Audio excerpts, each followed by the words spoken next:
give a few minutes before everyone arrives, but welcome to this webinar about multiculturalism in the age of division. As we know, many events have been happening around the world that make us reflect and invite us to reflect about multiculturalism and how we see ourselves as a culture, as a humanity, as our own race, and how we treat our peers, especially many of us who are outside of our home country, outside of our home culture. What does it take in order for us to reflect upon ourselves and reflect upon how people around us treat us? So thank you very much, Gulnar Vaswani, for coming and joining this multiculturalism in the age of division fireside chat, where we're trying to have courageous conversations.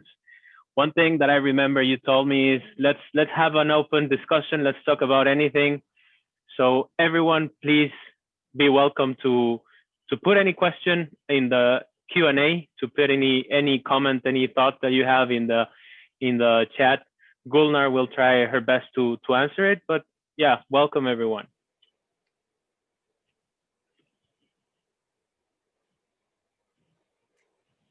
Thank you, Jose. Thank you for hosting this, and of course to the Chamber of Commerces that are part of the hosting as well.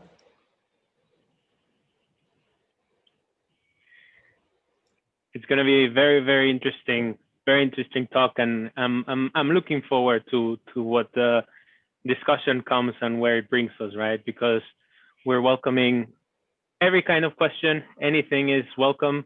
And we are actually trying to have that discussion that sometimes it's difficult to have in the workplace, right? That sometimes it's not allowed to have, or I mean, we as persons are afraid of insulting someone or not being honest with our thoughts with someone. So why not? And I know, I mean, we're going to talk a little bit about that later, but how you propose doing mistakes, and you tell people to actually open up to their conversations and accept that we're going to make mistakes while communicating, especially with other cultures. So yeah, thank you very much everyone for joining. I think we can give it a start. So again, Gulnar, thank you very much for having us. I mean, for coming.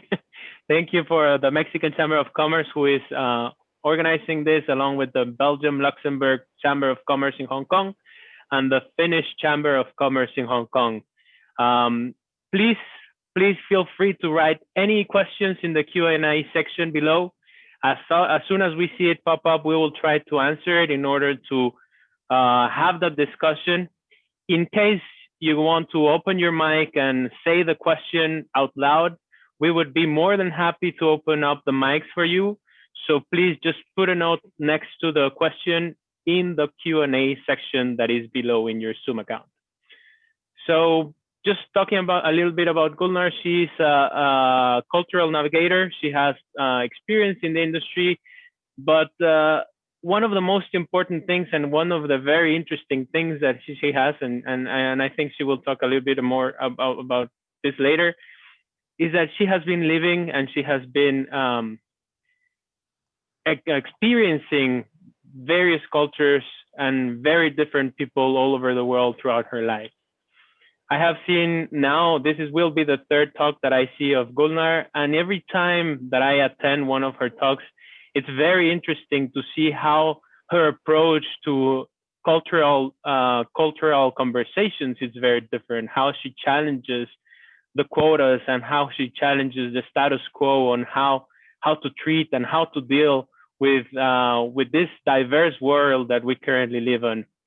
So yeah, again, thank you, Gulnar Vaswani, for being part of this conversation. Here's her website: the Mexican Chamber of Commerce in Hong Kong, the Belgium-Luxembourg Chamber of Hong Kong, and the Finnish Chamber of Hong Kong. So let's give a start to this conversation. And I know, Gulnar, that you wanted to share a slide just to give a brief introduction of who you are, where you come from, and yeah, your story.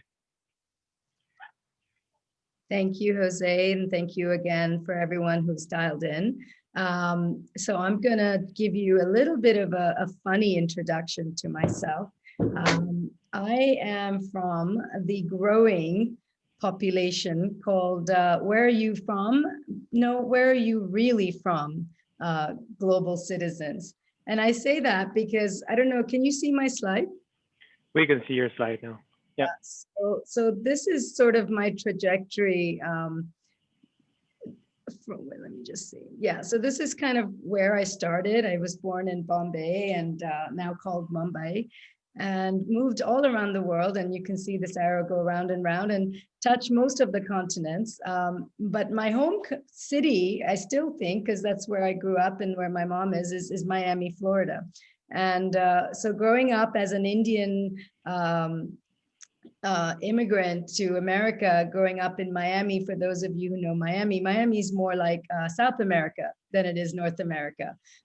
So I have firsthand experience of living and working and loving places and cultures that were not ethnically or not natively mine, and therefore working in systems that perhaps weren't designed with me in mind. And I'll stop there and let Jose lead the questions. I think he has a very good idea of how he wants this conversation to go, so I'm willing to follow. Thank you. Thank you very much. So actually, for example, and to start this conversation, just like you, a small thing about me, I have lived in 6 different countries also. So I also consider myself a little bit of a international apasionado. I like to travel. I like to meet people from all over. And one thing that I have always found funny is that sometimes we receive comments from people. Sometimes not to generalize, but it has come to me that people from an older age have come to me with very weird conversations, but with very weird questions. One day I was with a former boss of mine. He was around 70, 75 years old, and he said, like, "How do you live in Mexico?" And I was like, "What do you mean?" He told me, "Well, do you have like houses, or is it just like bricks, or is it just like sand, or is it, how do you live in Mexico?" I was like, "What? What do you mean by that?" Like, I was so shocked. And sometimes it's not their meaning bad while asking these conversations, but it's actually they're not knowing how to deal with those conversations, right? So one of the things, and in some of the chats that I have seen of you, you talk about how would you explain diversity and how would you explain this inclusion to your grandparents, to your elder generations, because that's a very challenging thing to do. And how would you explain to these people who sometimes open up these questions that make it hard for us to respond? Thank you. I love that. That's one of my favorite starting points. So, growing up in the States, and most of my formal education was in the States as well, both my undergrad and grad. There's a day at work for many corporations, and I think many people still do it before COVID. It's called Bring Your Child to Work Day. And the way I talk about my unconscious bias or diversity training is that we bring our grandparents to work with us every day. And what I mean by that is, I don't know if any of you remember growing up with the words diversity or inclusion.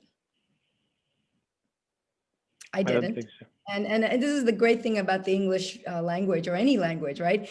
And many industries, we love jargon. So how would you explain either diversity or inclusion to a very favorite parent, grandparent, or relative who was in a, let's say, a different generation or different time of history from you? How would you explain it? What would we call it? What would we simplify it? Because I think we've complicated it so much. And here's where I'm a bit disruptive, right? I am a champion of diversity. I am a diversity child.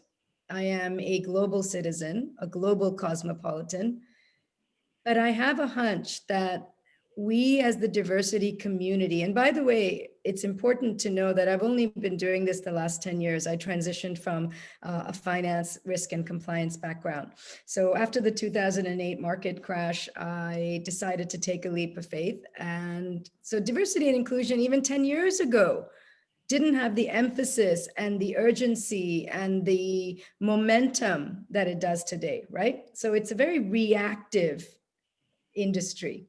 Um, if it was proactive, we would have thought through globalization. We would have thought through the fact that just because we have laws on discrimination, we make quotas, we make targets. And I know that there's many different cultures being represented, even with the three embassies here. So I'm going to be broad and then I'm going to be narrow. There are cultural orientations like Northern Europe.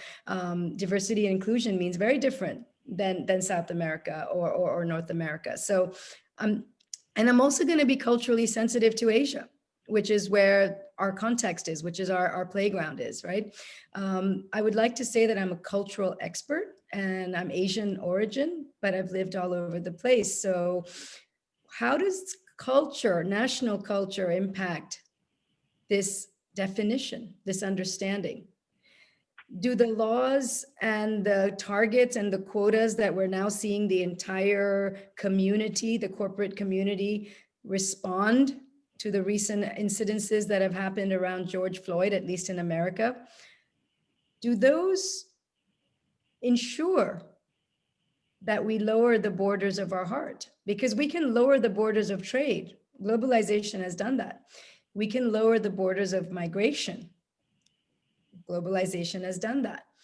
But as human beings, can laws and governance lower the borders of our heart? Do we actually weed out prejudices, pecking orders, hierarchies? Do we erase history? Do we take out the programming that culture is, that is passed on by one generation to another? And that's why, Jose, I say we bring our grandparents to work every day. And it is so hardwired, it is in our unconscious, because every history, I don't care which history and which history book you grew up reading, every history is plagued with putting one group of people's needs over another. Yeah. Every history has some pecking order. Every history has some atrocity. There's always a hero, there's always a villain, there's always a victim, right? So Yeah. we can go on and on about the fact that we don't see differences. We're colorblind. But by denying that we don't see differences and that we're colorblind, what I notice in the world, and I'm sure many of you notice, is we are running red lights. And if we don't see color, we don't see patterns. And we're colliding into each other at faster speeds than we can clean up the highways. So it's time to do it differently. And there, for example, you speak about the industry and the world being reactive, right? How would you invite us, and how would you promote that self-reflection and being ourselves proactive? Many of us are coming to a foreign land, to a foreign country, to a foreign culture, and we're dealing with people. I mean, maybe seeing the world very differently than we do, right? So, what would be the first steps to, one, be proactive ourselves, and second, being able to understand before trying to be understood? So I love that. I love the listening to understand. I think it's one of the greatest bridge building tools and skills that somehow through technology and the overstimulated world is a very compromised leadership skill. And I'll come back to that as we wrap up on how can leaders be more inclusive in their behaviors? What can we do differently besides just feel and be different? But to your point, and because this is a serious, heavy, emotionally loaded topic, I like to bring levity. I like to bring humor. And because I'm not naturally funny, I use slides and stuff. So give me a minute. I wanna ask you guys something on how did a entire community. Sorry, I need to stop sharing.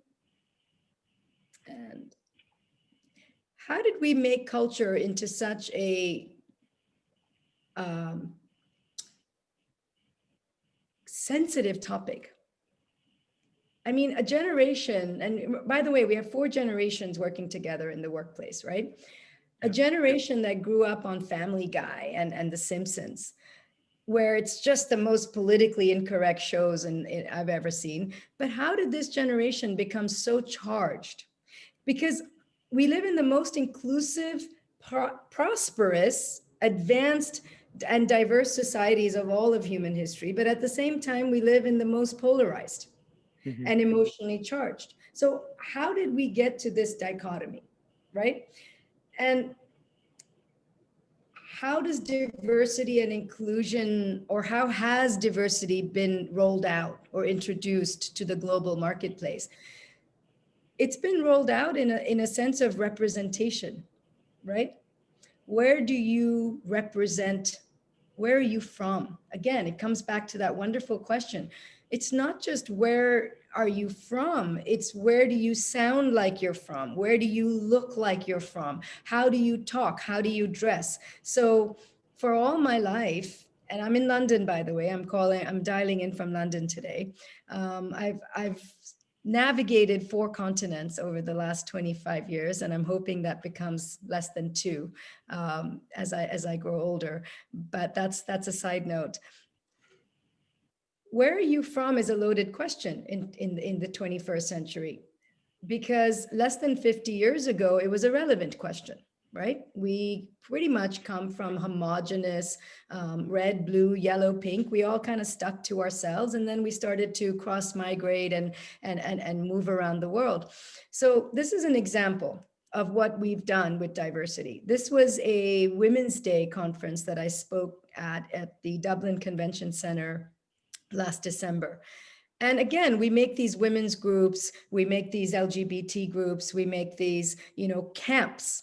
I called it the Epcot Center version of diversity and inclusion. So we celebrate differences by putting people into the groups where they're from. So this organization had me speak, and they had these camps. They had these women's camps. So they had the Latinat women, they had the Desis at, which is a nickname for Indians, Arab at, they had the Black at. They had all these women's groups separated, and they were all celebrating their own ethnic food and music and culture, and it was wonderful. Now, remember, I grew up in Miami. I grew up speaking Spanish before I could speak Hindi. And a large part of my identity is very much around the Hispanic and Latin American cultures, because Miami and a lot of my friends, my teachers, my professors, my bosses were Spanish speaking. So at this convention center, I found myself gravitating to the Latinat.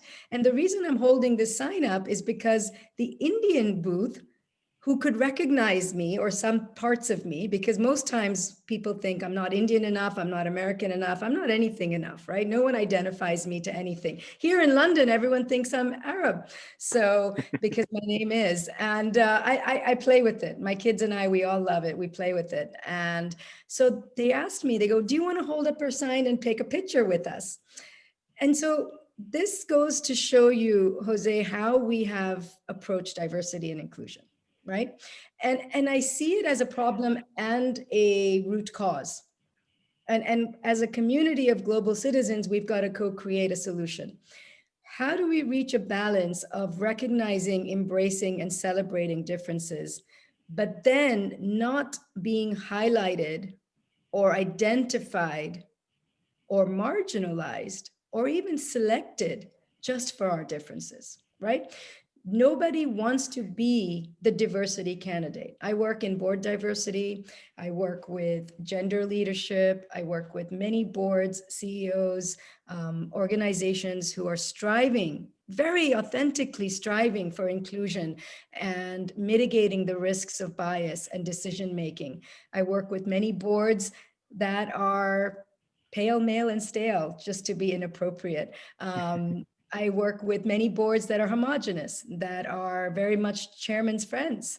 And I still do, and they still exist all over the world, by the way, not just in Asia where we're all at. But so how do we reach this balance? And that's what we have to do to move past this version 2.0 of authentic and courageous inclusion. I mean, and for example, you talk about a balance, and it is true that we need, as human beings, to put people into a certain box in order for our brain to make it easier to understand the whole context. But then at the same time, we need to understand the person itself in order to see through them or through their barriers or through the box that we have decided to put them in, and to understand the person individually, right? And then you talk about industry and how the industry has been doing quotas and has been doing all these things in order to pretend that they're breaking that box, but sometimes it falls into a mistake, right? And you talk a lot about that. What happens? I mean, can you talk about to us a little bit about what's the issue with quotas and what's the issue of trying to push someone into a place just because he's different or just because he's diverse or she's diverse, or what is the issue there? Well, there are multiple issues, and I want to be clear that I'm not against governance and compliance to drive or modify behavior. Sometimes we need laws and governments behind the paradigm shift, the behavior shift, right? But the real question is, do behaviors drive beliefs, or do beliefs drive behaviors, right? So, and back to my original question, because it's a law or against the law to discriminate, and we all have worked and invested a lot in our diversity policies, and they're all on everybody's websites. Does that reflect and equate? Does that translate to the talent pipeline? Does it translate? Does the executive level, senior levels of companies, including the boards, reflect the representative diversities of the cities, of the communities, of the consumer markets that they serve?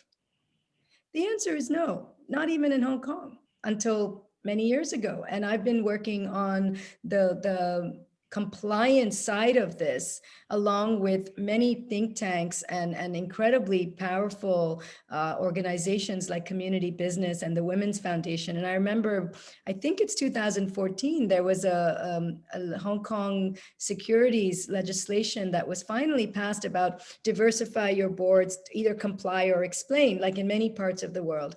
And when I last checked in 2019, how many companies do you actually think either complied or explained? How many? 20%, 30%? One. One? Right? So do these laws actually drive change is the question. Yes, if you say to a company, you will not be relisted until you show me a full, two women, two ethnic, we need two handicap or differently abled. But what are we doing? What are we doing by identifying? And what you said, Jose, about people putting people into boxes, we do, because that's the way we're wired. We're wired for safety. We're wired for looking for people that look like us, because birds of a feather flock together.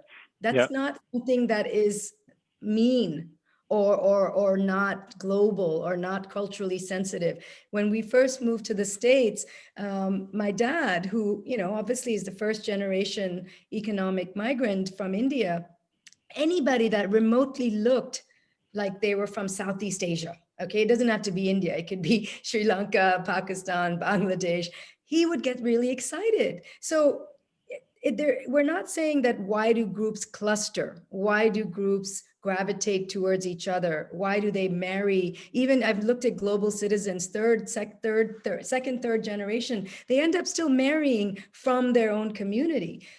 That's human nature, right? Yeah. Birds of a feather flock together. But the question about business is trust. The question about globalization is, I want to do business with others.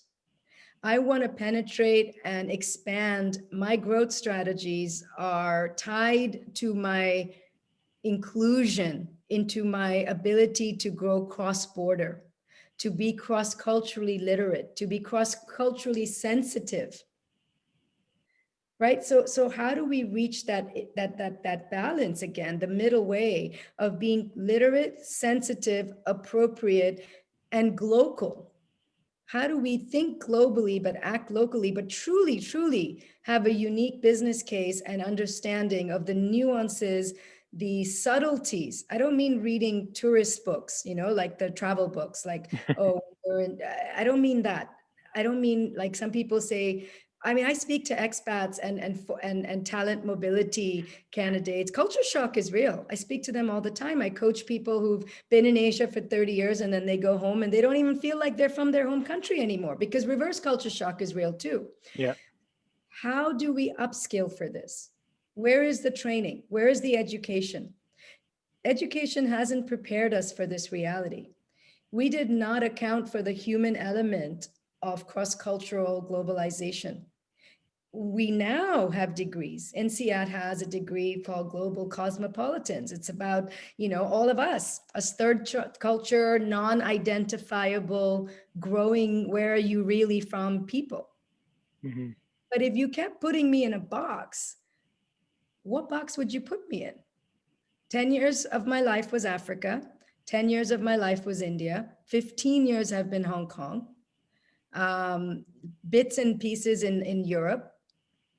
I don't want to date myself for those of you who are doing the math, but do you know what I mean? What box Yeah. would you put me in? How I sound, how I look, how I dress? We can't do that anymore. It's outdated. So it's time to upgrade and update the way we look at diversity from a representative diversity, but really moving into the sweet spot, or the holy grail of diversity and inclusion is, how do we leverage differences of thought, cognitive diversity? How do we leverage the innovative and creative aspect of differences? How do we make sure that our team doesn't just look like the United Nations, but we hear the voices, they're at the table, they're influencing our decisions, they're impacting our strategic growth plans. We have people of all different types and thinking and programming and backgrounds influencing and impacting the business and co-creating it together. That's very interesting. And again, I just want to do a reminder to everyone to please, if you have any question or any thought that you want to share, please put it on the chat, on the question and answer forum underneath the Zoom. You talk about leveraging from diversity and leveraging from the differences that each one of us has, and at the same time about being able to be culturally literate, being culturally aware, and being able to portray, right? We all have, from our cultural background, from our journey, from what has happened to us in the new culture, we all have this uniqueness, right? We all have this thing that we know that we can offer to the hosting country or the hosting culture that we have. Where do we start in order for not expecting everyone to be or to have that cultural awareness, but actually ourselves starting? What is the one question that you would have asked either yourself, I don't know, 20 years ago, or your father the first time he went to the US? What would be that question to ignite that self-reflection, to be open and to be culturally aware? Or is it just about making mistakes and then falling and following and seeing where life takes you? Yes, and both. You're very poignant. I think both points, and I'll address both of them. So cross-cultural literacy is a skill. Okay, it's a new skill. It's a skill that we need in the new days of the globalized world. Like any skill, Jose, you learn to play golf for the first time, you drive for the first time, you learn a new language, right? Yeah. You're going to make mistakes. You're going to pronounce things bad. You're going to throw the golf ball in the lake. You're going to smash the racket and crack it. We're going to make mistakes. We're going to make mistakes by using the wrong pronoun or the wrong way to label a group of people, or we're going to use questions to people thinking that we're being very curious. And we heard it on this webinar that, we should be curious. We should ask people about their cultures and their backgrounds, because that is really my stand. And one time or another, you're going to get this sense of defensiveness, or you're going to get this sense of politically uncorrectness or sensitivity. And you're going to say, whoa, No, it's too dangerous. I'm not going to talk about it. But here's the thing. If we don't talk about the conversations we need to have and have them, and if we don't embed safety into the design of our organizations, into our design of our teams, and into the design of our leadership, we're never going to have those conversations. And if we don't have the conversations, they lie under the carpet. We sweep them under the carpet like we have all these years, and there's no magic vacuum cleaner. Right? So you talked about, and so moving to the earlier part of your question about the host culture and the onus of the migrant, okay? The person who, so I have gone from city to city to city to country to country to country to continent. I always have a host culture to be sensitive of, right? Is the onus on me to adapt and upskill and learn, or is the onus on the host culture to include and invite and embrace me as, again, to leverage my diversity, right? So is the onus on the leader, or is the onus on the team member to self-advocate? Is the onus on the country? Is the onus on, women? And we talk about this whole women's movement. Do we wait to be invited to the table? Do we keep waiting to have doors open for us? Or do we now start to upskill and self-advocate and self-affirm, right? And it's both, right? It's both, Jose. You touched on the sweet sauce of my trainings, and I think you may have heard this when you first heard me talk at the MBA program, is self-awareness is a very powerful leadership skill. And it's an active pursuit. It's a skill. It's, again, another skill. And like any other skill, we need practice, we need intention, and we need to have a great relationship with failure and mistakes, because that's what safety is about. We're going to make mistakes.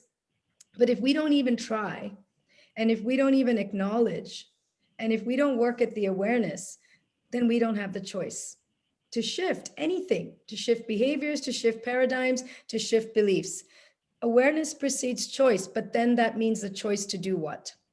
What do we stand to gain? What do we stand to lose? Where are we now? We have Harvard Business Review and a lot of people already rolling their eyes about the diversity brigade and the champions. They're already saying, oh man, you guys are causing trouble. There's no trouble, right? So you have one camp, the polarized again, saying, we don't have issues. Stop talking about all this diversity stuff. We don't have any issues. And then we have the other camp that everything is an issue. Everything from, I work on university boards, and I always am responsible for the diversity agenda. And I look at these young students today, they're fighting and they're protesting. And again, I have nothing against healthy demonstration of protesting, but where is that going to get us? Where is an eye for an eye going to get us? What's burning down or fighting going to get us? What has it ever got us? Right? We need tools of communication. We need tools of understanding. We need compassion. We need to be able to sit with the person from the polarized view. We need to stop shaming, blaming, and pointing fingers and making men and all white people an enemy, right? We can't keep doing things the old way and expecting new results. We're in a new time. We're in a new reality. We need new skills. We need new tools. And for me, that comes from nonviolent communication. It comes from non-judgment. It comes from bridge building. It does not come from walls. We have enough walls. And I have 2 young boys. I don't want to leave them more walls. This world is already full of divisiveness, right? Divide and conquer is a strategy of war. It's not a strategy of peace. You talk about walls. I actually should be calling right now Trump and tell him that he should not build a wall between Mexico and the US. Oh, okay. I'm sitting on my hands and trying to not go there. So please don't bait me.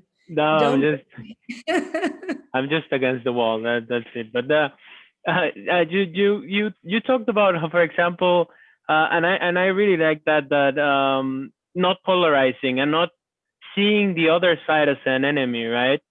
I recently was in a dinner with one of my friends from the U.S., and he was telling me about how these protests have turned into such a big chaos, and they have been very destructive and very this.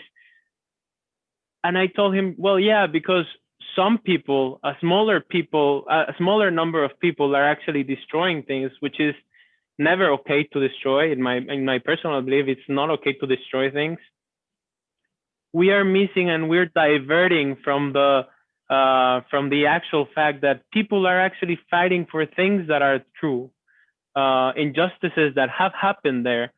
And just because this point over here, I don't agree, then it just became I don't agree with anything. And instead of improving, we are against the whole thing instead of against this. Against the whole thing instead of being against this small thing that is actually what we need to change.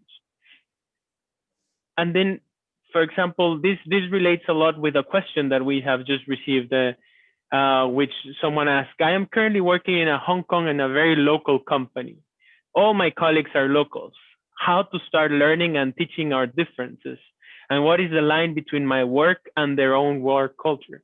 And why do I say this is very related? Because again, and you will, I'm sure you're going to answer it better than I will, but I think if we're able to see those similarities instead of saying, "Oh, he's Hong Kongese, I don't know, from Guyana, I am from, well, I don't know, whichever country, I'm from Mexico." If we see those similarities, then it's gonna be building bridges, just like you said, right? I don't know if you have something to say to this question. I do, and I realize that I didn't answer. You asked a similar question in the first part of your hybrid question before this. So thank you to whoever's asking this question about the host culture and how do we build these bridges, right? How do we socially architect, and how do we use our curiosity by asking these questions? Sharing our stories of each of our histories and our backgrounds, someone's got to go first, right? We've got to extend a hand. We've got to extend our curiosity and our genuine interest in the host culture. But remember, there's a difference between adapting and agility, which is the healthy part of cross-cultural literacy and upskilling, and the unhealthy part, which we see more about now with the research on identity and third culture children, is things that I know I've been part of or I've done unconsciously, is assimilating, right? The human need to belong. We were born, all of us were born in, you've all heard the saying, it takes a village, right? We're social animals. And we are tribal by our ancestry, right? We come from people where what are our people, what is our community? And you can see in countries all over the place. Look at India, China, and I'm sure all countries.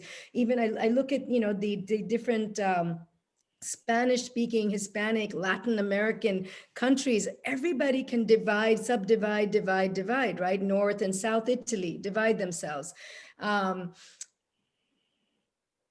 Adapting is saying, I am interested and I'm curious and I'm going to do my part to build this bridge and this relationship. I'm going to share my stories. I'm going to share stories that are comfortable and some that are not about my upbringing. And I'm going to tell you the proverbs I grew up with, the stories I grew up with, the fairy tales, like even on this call, what stories were you read? What were your bedtime stories? What did you do around family holidays? What did you do for festivals? How is money and generosity? How is hosting dinners? What did that mean to you? What does hospitality mean for you? These are just general stories, right? How do I ask those questions in a gentle, light way? But first, I've got to build rapport. I've got to build trust. I've got to build safety, because that's what safety does.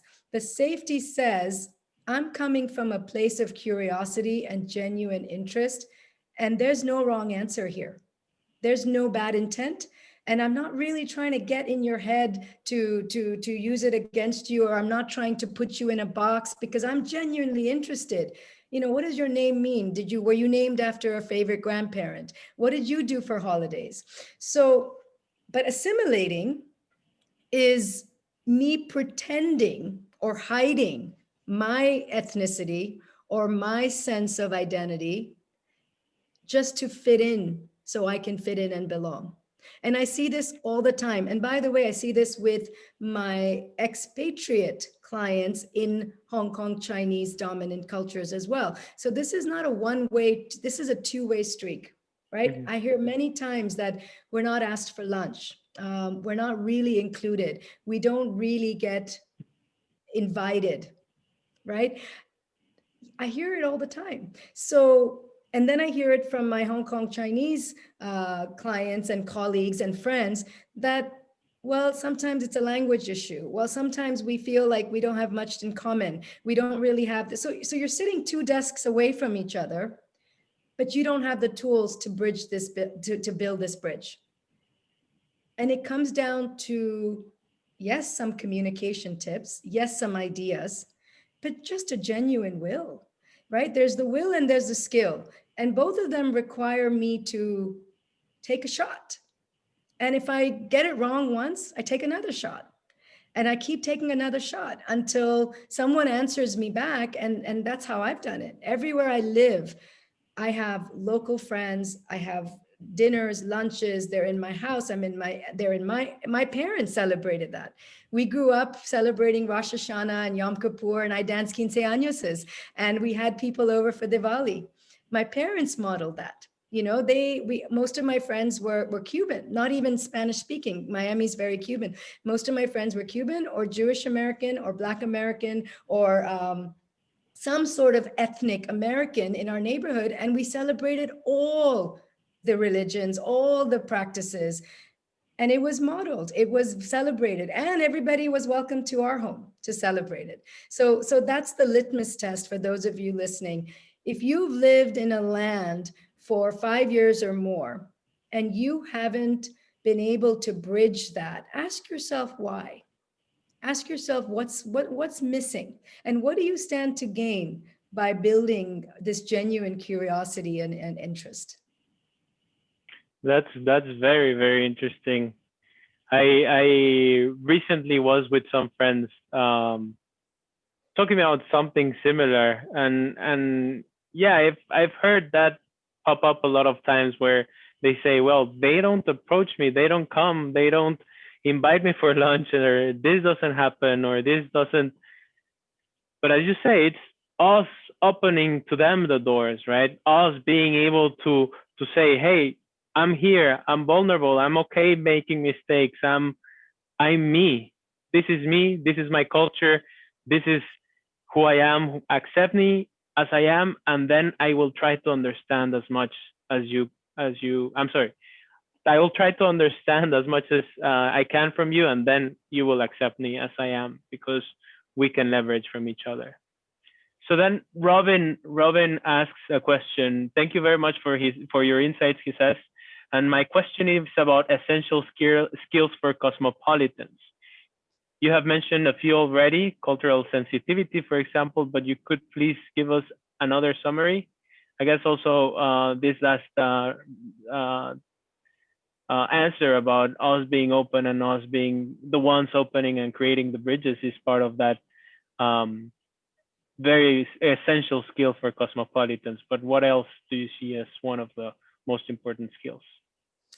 Thank you, Robin. That's a fantastic question. And I think we're going into the last 15 minutes. So it's a really good thing to summarize with.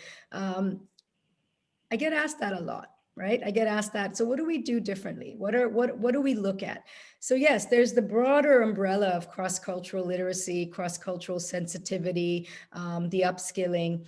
But what does that really mean? How do we break it down into skills and actionable, right? So one of the skills, and I've mentioned this already, but I want to reiterate it, is an active pursuit of self-awareness, right?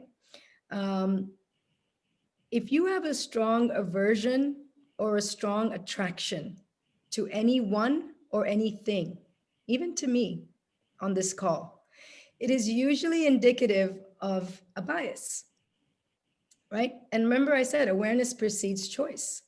So start to pay attention to those little whispers that come up for you. I'll give you guys an example. I was working a 4-day offsite. It took over. It was working. It was working over a weekend. So I got back on a Sunday night late, and so Monday morning I worked from home, and I went for a walk. Well, a run, walk, jog on Bowen Road with my dog around 11 a.m. on a Monday morning, right?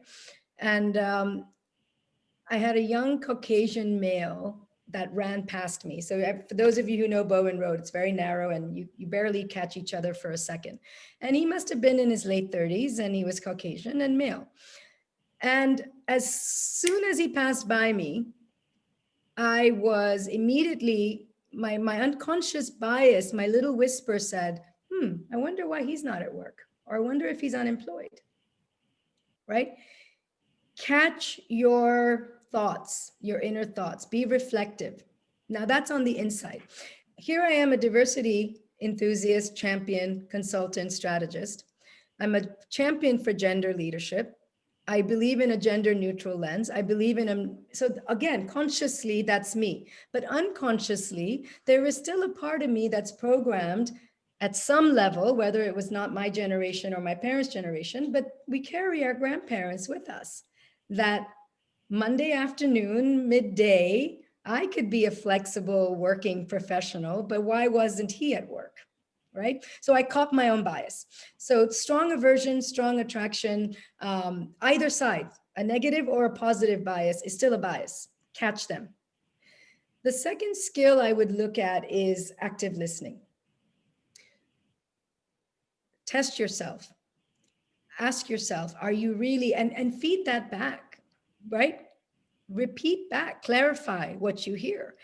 So are you saying blah, blah, blah? Repeat what the other person says to clarify your understanding. So like Jose started our conversation, listen to understand, not to respond, right? Because this is the thing about the 21st century. Do you want to be right or do you want to be effective? Because if you want to be right, you're going to stick to your certainty. You're going to stick to your ethnocentric lens of culture, which is all of our we all have an ethnocentric lens. Everybody thinks their truth is more truthful than other people's truth, right? Do we want to be right or do we want to be effective? So the third one is curiosity, right? Curiosity over certainty. If you're always going to go through your cultural navigation with a sense of right, wrong, good, bad, and certainty about how you grew up and what worked for you will work here. And again, by the way, organizations are blind spots of this too. So I do cultural audits and strategic inclusion audits for organizations. Many organizations, some of the biggest and the brightest with the biggest resources for this, have massive blind spots about the ethnocentric headquarter lens of how we appraise talent. Many organizations are in Asia today still driving and developing talent development and talent pipelines from a Western lens, from a headquarter lens. So this concept of what works at home works here, that's going to get you every time, right? Examine your assumptions. Make sure we all hear that if you make assumptions, you're making an ass out of you and me. Think about what am I assuming here? What am I making up in my head about someone's behavior? So I see a behavior, I don't understand it.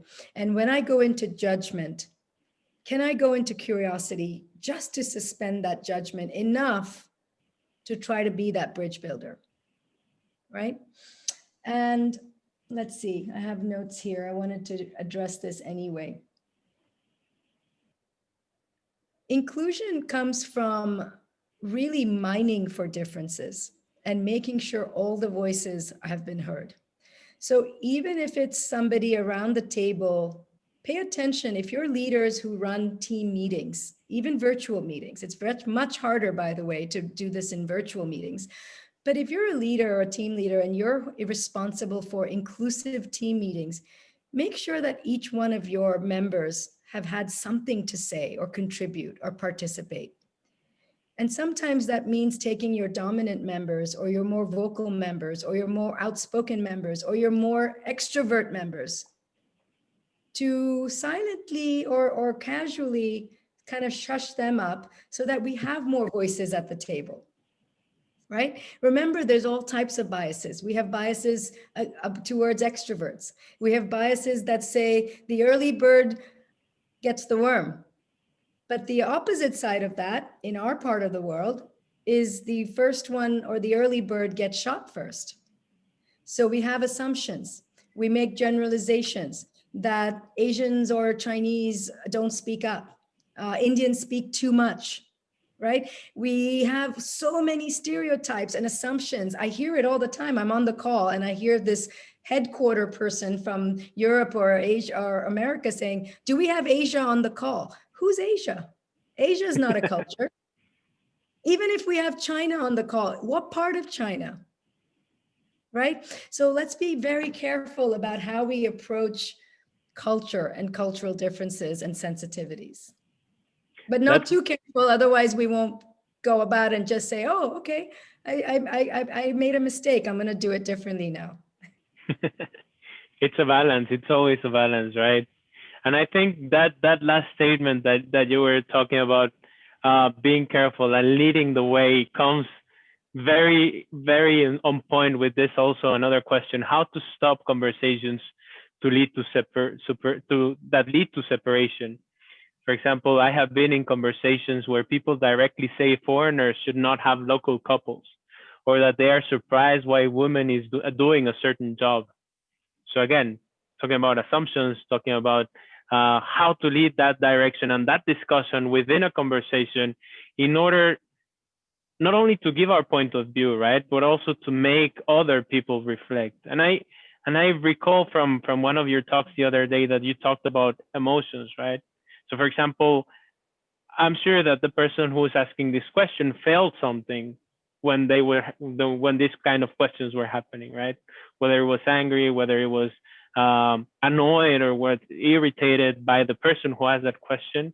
And you talked about feeling the emotion. You've talked about understanding where that emotion came and then turning it around in order to say what we actually want to say. So how do we lead? How do we stop conversations that lead to separation? Right. That's the question. It's a great question. And it really comes down to skills of mediation and conflict management and neutralizing conflict, right? And the first rules around neutralizing conflict is to neutralize the negative charge, right? And the quickest way to neutralize negative charge is to assure the person who has a negative charge that I hear you, I see you, I value your opinion, it's welcome, right? So that's number one of bridge building. How do we mitigate and bridge and neutralize that, whether you do it to your child who's negatively charged from school, whether you do it to a team member or do it to a spouse or do it to a government agent. Neutralizing conflict comes down to first, I hear you, I see you, your opinion is valuable, right? And remember the thing with emotion. So the gentleman who asked, Robin, I think it was you that asked about the skills. Emotional intelligence is not new anymore, but the science around it is completely and inextricably linked to cross-cultural literacy. We feel everything.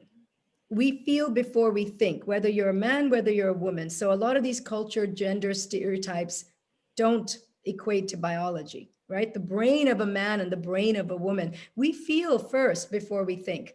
So emotions are meant to be expressed. And the word in emotion ends with motion. Emotions are meant to be moving, right? And if we are suppressed, oppressed, or silenced, oftentimes it leads to a sense of violence, aggression, rage, contempt. And then there's no space for compassion. There's no space for listening to understand. There's no space for empathy. Empathy is not saying, I understand what you feel. So all of you who are now watching America thinking that this is just an America issue, this is not an America issue. My husband is third generation Hong Kong born. I saw a question about the legcos and diversity on the Hong Kong legislation. You're right. No, he's third generation Hong Kong born, but because he looks Indian, he and his parents speak fluent Cantonese. Do they ever get considered included as native, as local, even though they have a sense of identity and allegiance and loyalty to Hong Kong, right? Then we bring in the topic around meritocracy. If we really want to be seen for our abilities, and if a truly inclusive culture is one where anyone who has the skills, the wills, the volition, and the desire to work for it, can they progress through our pipeline? Can we see a mixed representation of people at the government level that reflects the demographics of the society? We don't. And that's the signature of a truly inclusive, whether it's a company culture or a government, or whether it's a family culture. Do you have truly inclusive practices around your dining table? Diversity starts with personality. You have it in your families. Did you grow up with a dining room culture where differences of opinions, political views, beliefs, preferences were welcome? Were you safe to state your differences of opinions from your own parents? Or were you raised for loyalty versus independent thinking? I think culture has a lot to do with our programming and our orientation. And the more self-aware you are about your cultural orientation and programming, it will then give you the vocabulary and the understanding to build this bridge and understanding about the cultures that you live with, work with, and want to understand further. Very, very interesting. I think this will lead us to a lot of reflection afterwards, and we will have to do a lot of homework on doing that self reflection and that self assessment of on how we're doing culturally. We have this question from Susana Munoz. She is asking, you were mentioning how quotas in companies are creating the opposite of diversity and inclusion. I have recently experienced recruitment processes where I'm asked about my gender identity, sexual orientation, ethnicity, religion, and I'm always left with the feeling that may be very difficult to get a job because I am not a minority, gay, transsexual, veteran woman.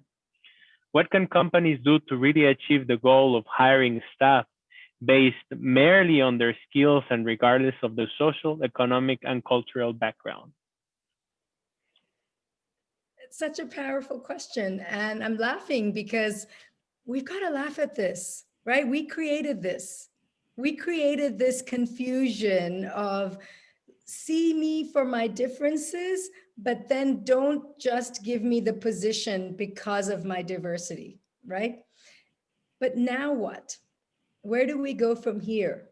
Because now recruitment and headhunting, and so I belong to many different women's groups, and I'm a champion for women's progression, and not just in the corporate space, but also in the underdeveloped education and scholarship spaces. And here's the question that a lot of my women in business, women in finance, ethnic minority women, we always laugh and say, well, we're women, we're brown, and should we have if we have a differently abled issue, then we can check 3 boxes.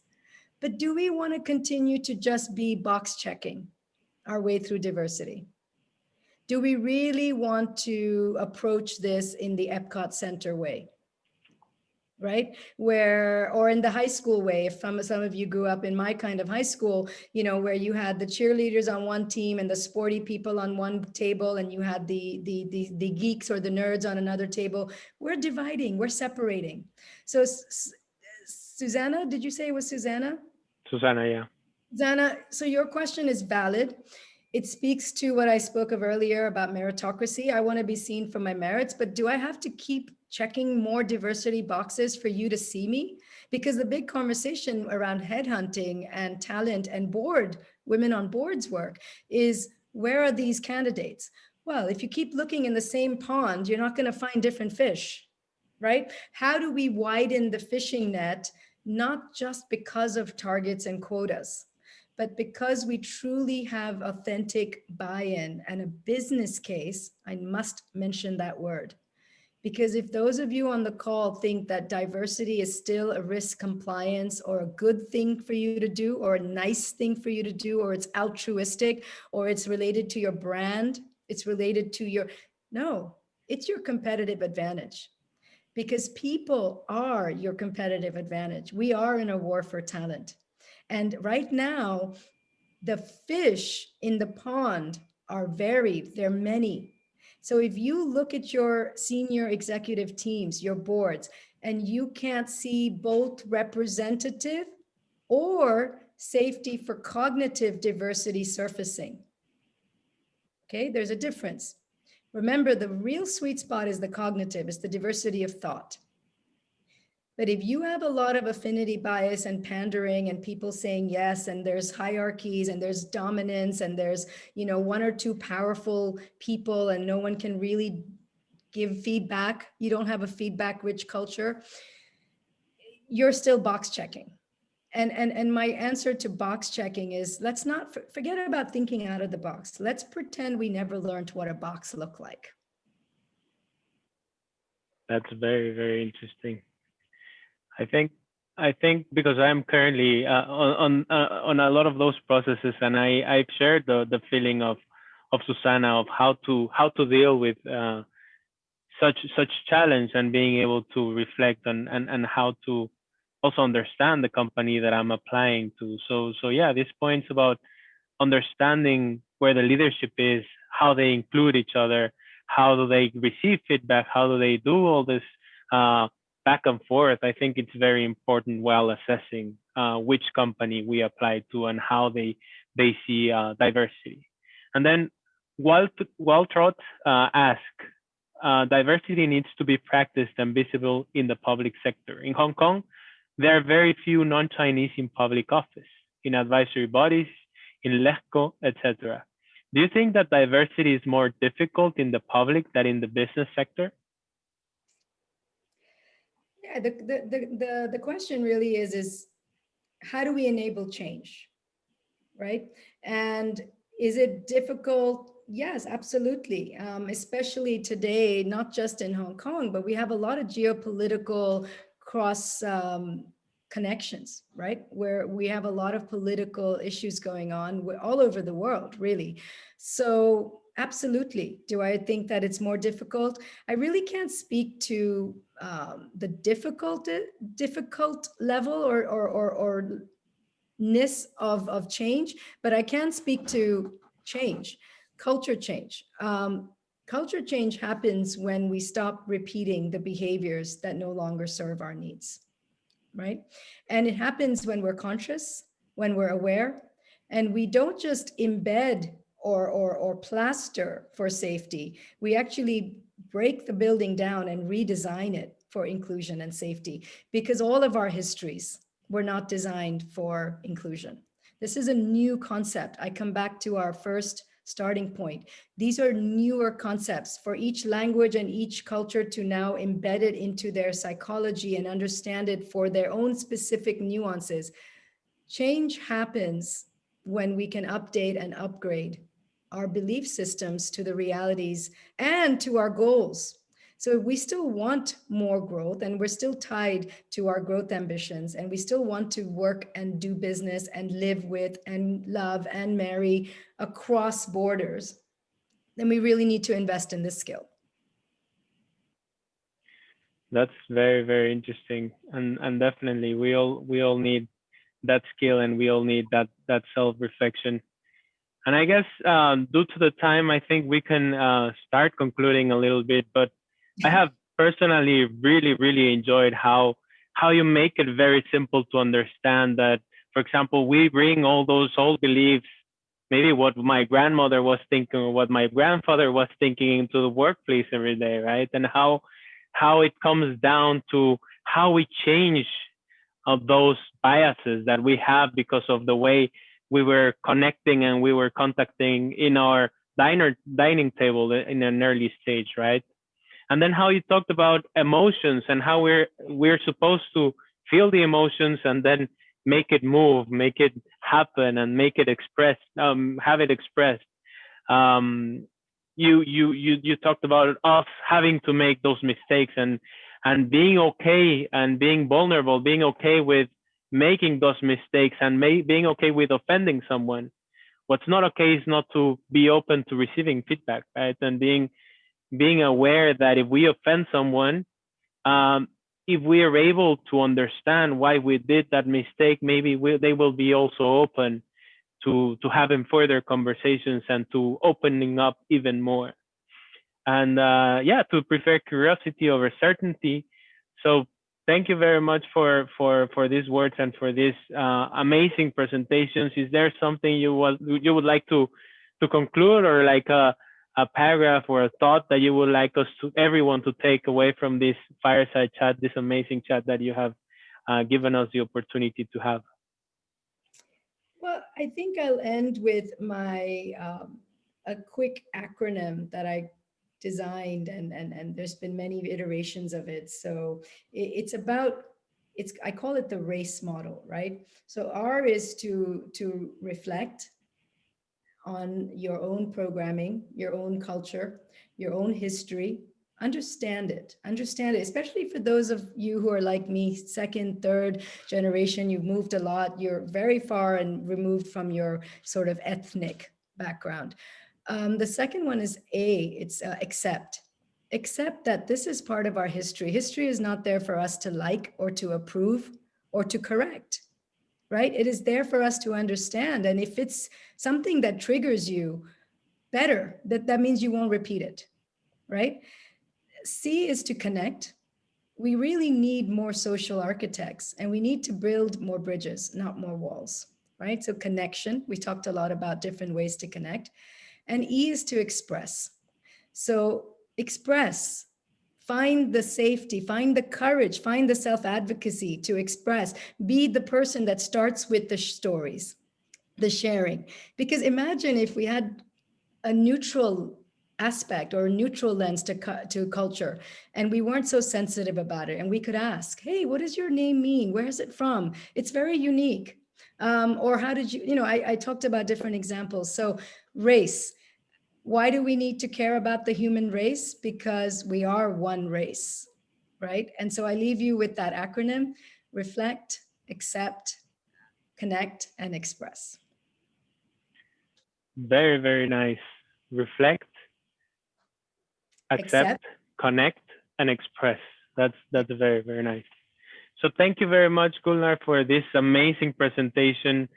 I have really, really enjoyed it, and I'm sure many of the people in our forum have also very much enjoyed it. And I would invite everyone to connect, to find Gulnar Vaswani, like that in LinkedIn. She would be happy to connect and further discuss in case there is a question or a thought lingering in the minds of everyone. That's her website, www.gulnarvaswani.com, located right now in London, but she, as she expressed, has lived a lot of years here in Hong Kong. So for many of us who are in Hong Kong, she would understand many of those things that we are currently going through while we progress in our careers or in our business entrepreneurship roads here in Hong Kong or anywhere in the world where we are at, right? And then we invite you also to connect with the Mexican Chamber of Commerce in Hong Kong at www.mexcham.hk, the Belgium Luxembourg Chamber of Commerce, www.blcchk.org, and the Finnish Chamber of Commerce at fincham.com.hk. And I thank you very much, Gulnar, for this amazing conversation. Thank every chamber for their time and their support in this courageous chat. And please do feel free to connect, to ask, and to keep on opening the forum, because these are very interesting and very, very relevant conversations that we should be having right now. Thank you very much, everyone, and good night. Thank you, Mexican Chamber, the Belgium Luxembourg Chamber, and the FinCham. Thank you very much for having me. Thank you.